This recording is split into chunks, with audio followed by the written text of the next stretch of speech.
It's back! Heck yeah!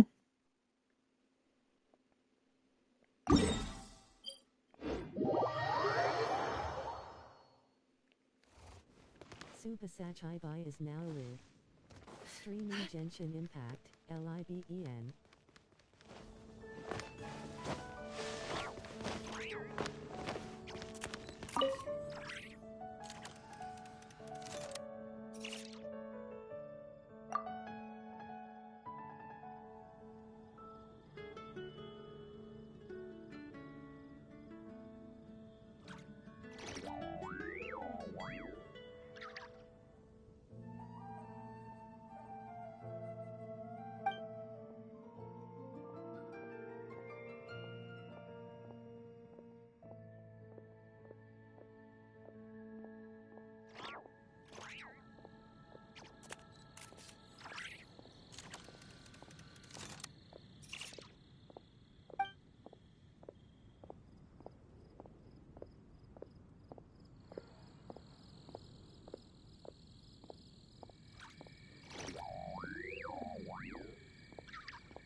We all stan Libin.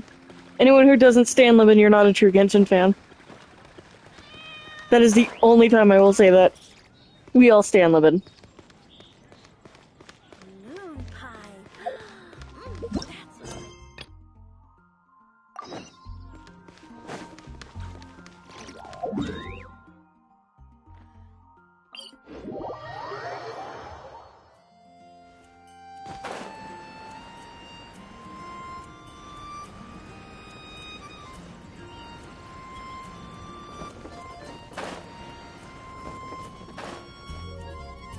Hey, Durin!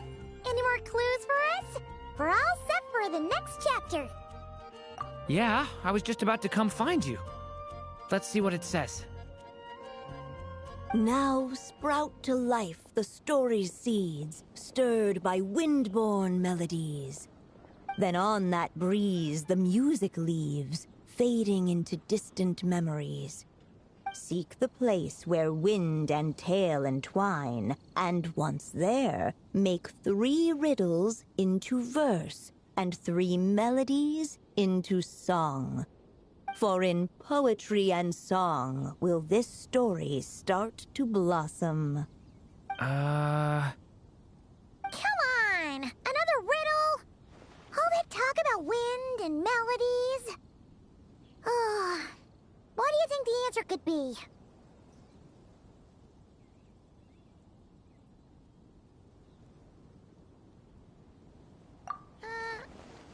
Oh! Care to elaborate? Wind, music, poetry. Tone-deaf bards gotta know the answer. You mean Lord Barbatos? Albedo introduced us when I first arrived in Mondstadt. I mean, someone like me was bound to catch his eye sooner or later. It's better that it's out in the open anyway. Now, how should we track him down?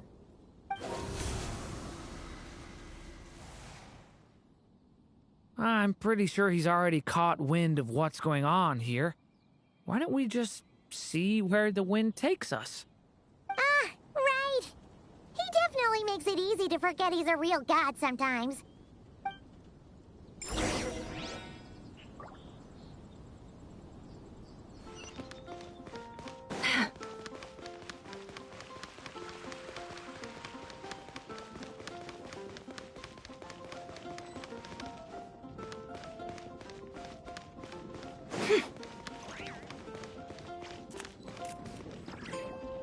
Traveler, Paimon! What a sight for sore eyes! Ah, and the little dragon from the fairy tale world. I heard your voices calling out to me on the wind. Something about needing help with a riddle? Sorry to disturb you, Lord Barbatos. Disturb me? Not at all! To tell you the truth, I'm just as curious about this riddle as you are. Let me take a look.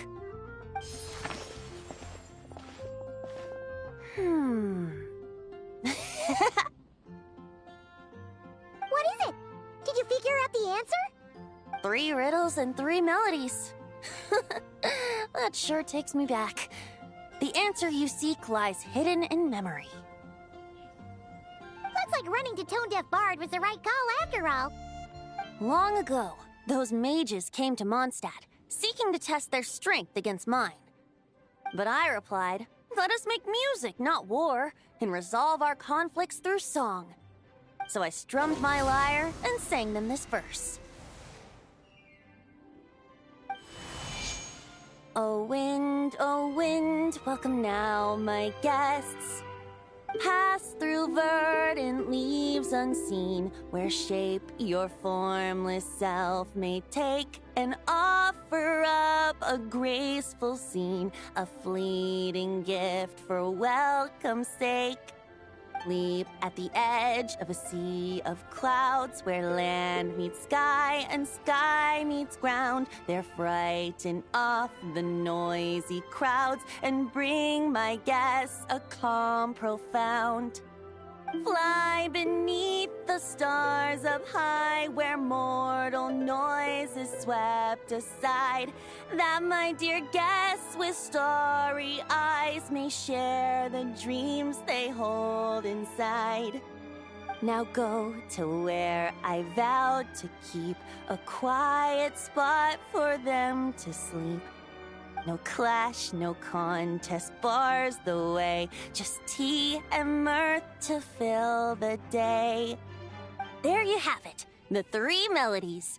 As for the answers to those 3 riddles, I trust you can guess them by now. The woods, the edge of a cliff, and the sky? Correct! Funnily enough, your mother was also the first to solve it, all that time ago. There must be some kind of special rapport between those who write stories and those who sing them. The woods, a cliff, and the sky. Oh! So that's where it is! I suppose the spot that answer points to is where you're headed next. You should know, after solving my riddle, the mages even accepted my proposal and made that location their official meeting spot. And going by what your book is suggesting, once you found it, you might want to try playing the melody I just shared with you. Guess you can be pretty reliable when it counts, huh, Great Animal Archon? Thanks for the help, Lord Barbados. Still got questions for me, huh? Yeah, you must have read countless tales in your time, being a wandering bard and all. In your experience, why might an author consider a story unfinished? Unfinished? Well, I guess if there's something left to accomplish in the story, or, oh! If the last line goes, "To be continued." Huh? Wow, your helpfulness lasted for like 1 second. In all seriousness, I would think the answer to that question lies in your mother's story itself. It's not my place to pry any further. All right then, we should get going.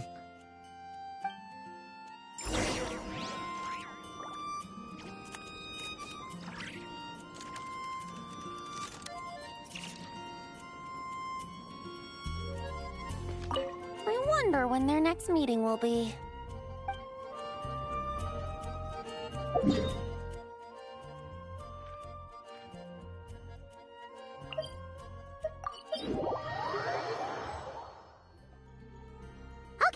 we're here! Now, we just need to play the 3 melodies, and we should be able to gather the memories for the next chapter, right? A musical performance? Huh. Out of all the things Miss Lisa has taught me, that's the one I'm worst at.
Even a war that shook the world could not halt the witches' gatherings.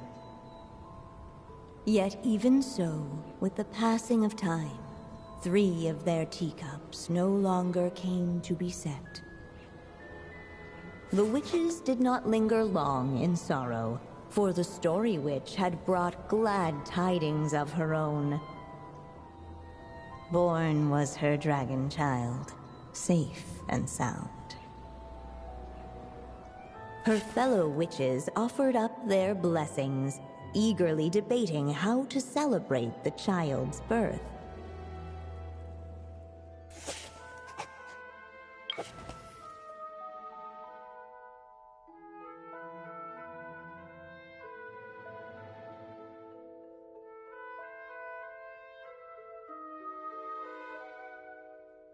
In the end, they settled on the sweetest candy they could find. After all, what could be sweeter than the arrival of new life? And so, the witches' gathering turned into a birthday celebration.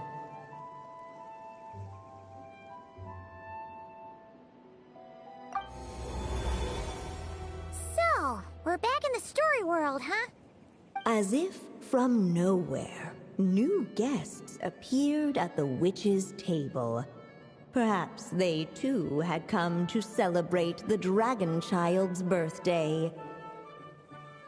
Yet while everyone else was busy thinking about what kind of gift to offer, these three seemed to have come empty-handed. Hardly the recipe for a warm welcome to a birthday party, now is it? A gift? Hey, what's this all about? We only just found out this was a party. While the guests voiced their complaints and grievances, perhaps they should have been wondering what kind of gift to give instead. So, we need to bring a gift to advance the story? Ah, but where are we supposed to get something like that? Perhaps it would be a good idea to have a look around. Why didn't you just say so?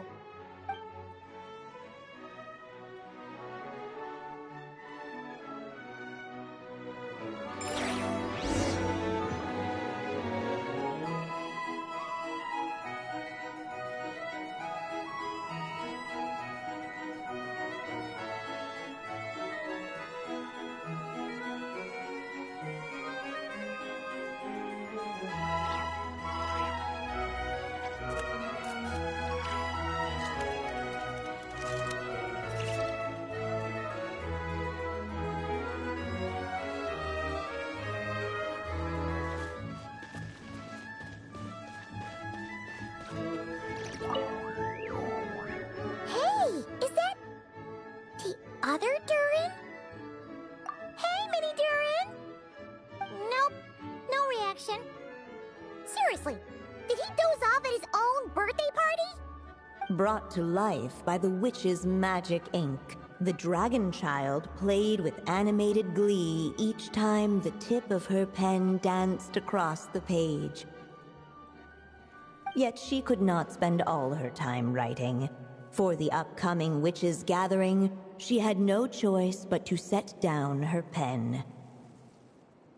But before doing so, she wrote one last line. So did the child drift off into blissful slumber.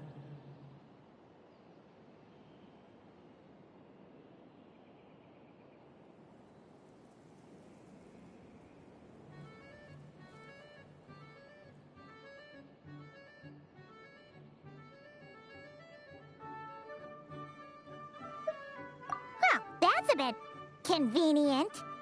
Strange. I don't remember ever being at any of the mages' gatherings. When exactly was this birthday party supposed to have happened? No wonder you don't remember. From the looks of it, you were probably fast asleep at the time. The witches went on chatting away, ignoring the empty-handed guests. Hey, could we use these as gifts, maybe? At last, the guests found something to give the dragon child. Guess that's a yes then. Which one should we go for? Still, the guests wondered what kind of gift might the little dragon really want. Should they put a warrior's sword in his hand and send him out on an unstoppable quest to save the world? Or perhaps a wandering hero's slingshot and the promise of a life of endless, uncharted adventure? Or maybe even a scholar's tome and the chance to take on all the world's unsolved mysteries. Okay. Wow. That's a lot of pressure all of a sudden. Oh yeah! Technically, we're actually picking a gift for you. So, which one would you prefer? You want me to choose? Wow, this feels kinda special. How come? For as long as I can remember, I've spent most of my time living in the stories my mother created. I always thought my mother had everything written out for me already, just like the toy figures in Constellation Metropole. What I wanted to do with my own future. Huh. That's something I've never really thought about. What did I want back then? Ah. This is the first time I've ever asked myself that question. Sounds like this is the perfect opportunity to answer it then. It's been a while since you left Simulanka, and after everything that's happened, it might be about time to start thinking about your future.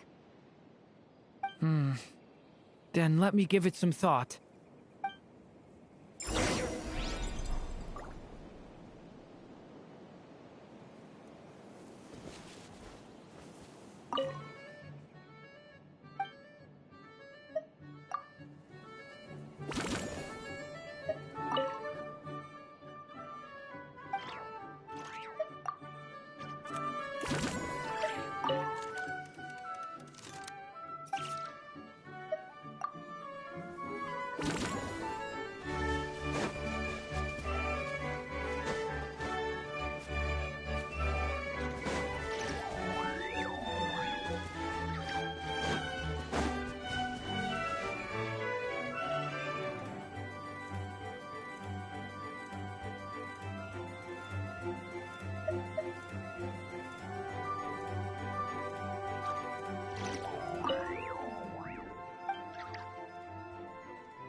In the end, the guests settled on the warrior's sword.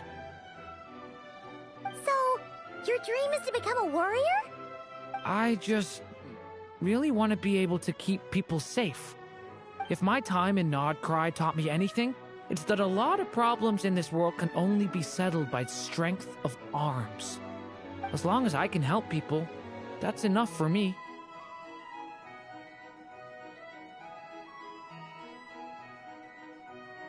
Really? But I don't think it's enough.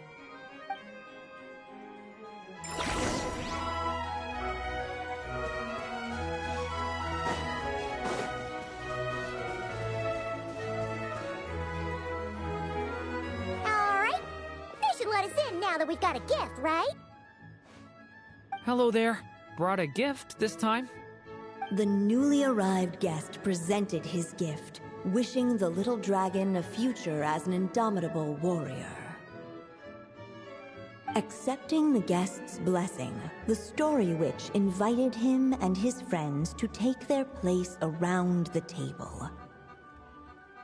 Finally, she could introduce them all to her dragon child, telling all in attendance about the moment of his hatching, and of course, the name he'd been given.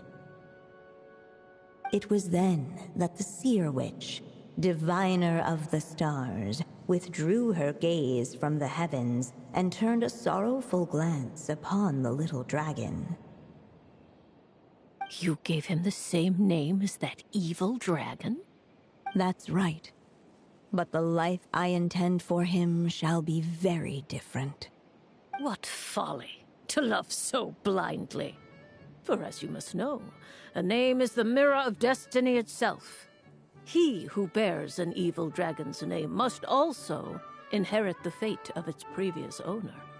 His fate has been foretold. Then I'll rewrite it. The witches at the table fell silent, for they knew the seer witch's words had never once proven wrong. Yet, just as clearly, they recognized the story witch's resolve, for there is scarce a force in this world more fearsome than a mother's love. At last, the merry witch stepped forward, dispelling the uneasy silence. So be it. Then we'll all lend a hand. Together, we shall rewrite this child's fate. You mean to defy one of the fundamental rules of this world? I refuse to be shackled by such rules. Besides, this is a witches' gathering, is it not? What could be more fitting a subject for this occasion than to defy them? Oh? Sounds like an interesting experiment. I suppose, were we to succeed in this endeavor, we might bring a touch of wonder to this otherwise dreary sky of stars. The merry witch finally talked them all round, just like she had done many times before. Warm and strong as the sun she was, so much so, in fact, that those who her light shined down upon had no choice but to bask in it. And so the witches readied their gifts, 3 marvels of the cosmos. For this child, I shall decipher the ravings of the heavens and lay bare before him the trickery of fate.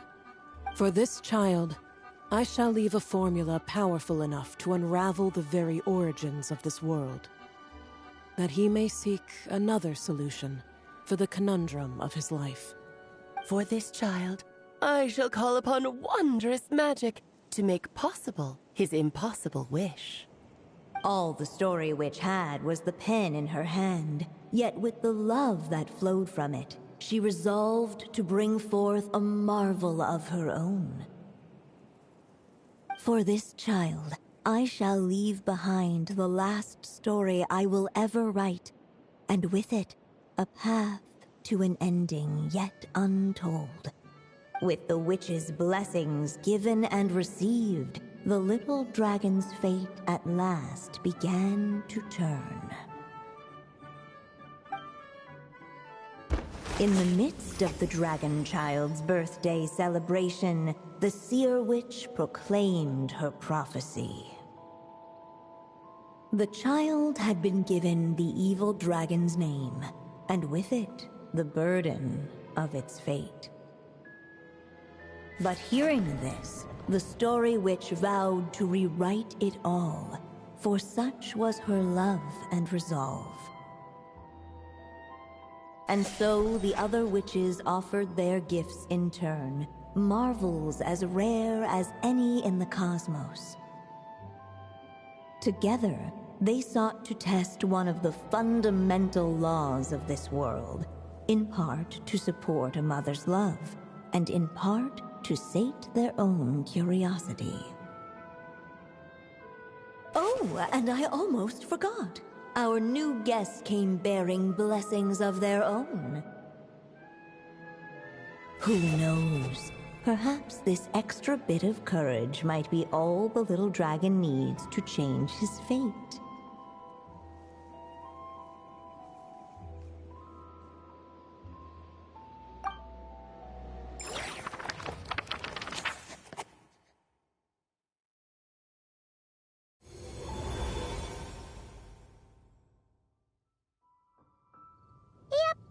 Looks like we've completed this chapter, too. Those witches in the story were the mages of the Hexen Circle, right?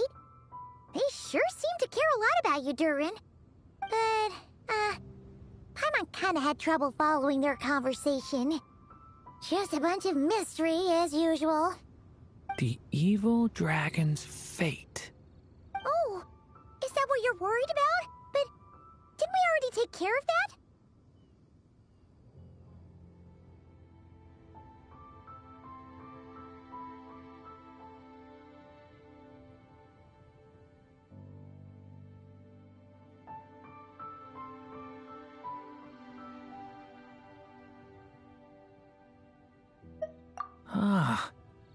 mages must have had a hand in that, too. Also, I was just thinking, which part of the story are we even meant to be completing? Oh, it feels less like we're filling in the gaps and more like we're adding something new altogether. But we use the ink, right? And the book hasn't given us any more clues, so that must mean our task is complete. At least for now. Yeah, I guess we're doing something right.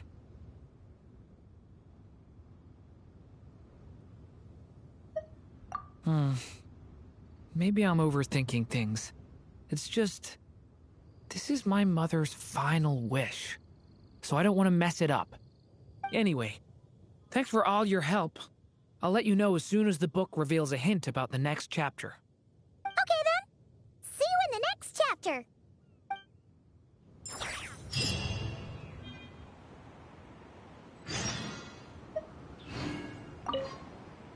I think I'm gonna stick around, take my time reading through this book. If you feel like jumping back into the story, just come find me.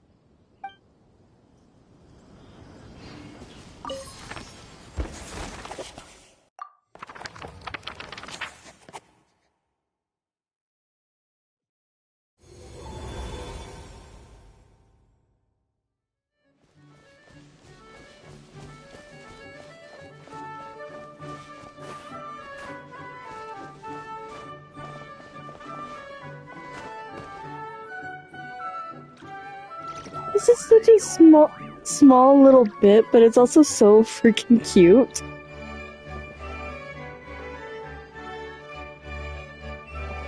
Like, I love the detailing of each of the witches.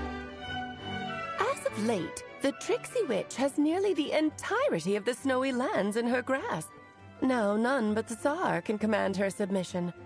Such a pity that she can no longer spare the time to join our gatherings. Tell me, does the Wander Witch still roam among the stars? Who can say how long we'll have to wait for her return? I had hoped sharing all the fun little stories from our gatherings might entice her to remain. Then how about the Memory Witch? Does she still walk the mortal realm? Yes, she has that secret mission of hers to accomplish, so she couldn't make it to our gathering. But she doesn't seem to regret her choice, so naturally, it's not my place to pry. As rare a chance to gather as this. And yet, almost half of us are absent. Cheer up. At least you came with good tidings. I suppose I'm just feeling a little sentimental. After all, there will come a day when I, too, am among those absent at these gatherings.